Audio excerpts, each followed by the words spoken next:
18 times Yu-Gi-Oh! Was censored to be more palatable for sensitive audiences. Yugi's mom actually showed up once. Yugi's grandpa was an old pervert. Yami Bakura's Ouija board.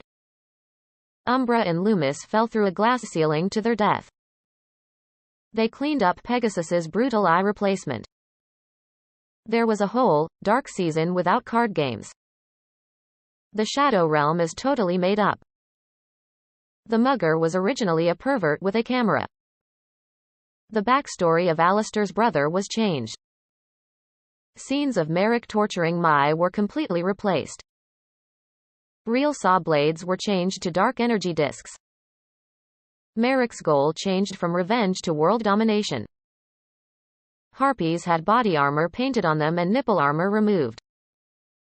Guns were edited out to look like pointing fingers. Every card exposing the concept of violence was changed. Dark Magician Girl's Pentacle was removed. Dark Magician Girl's chest was made smaller. Bandit Keith was a drunken gambler. Referred to Ranker.com.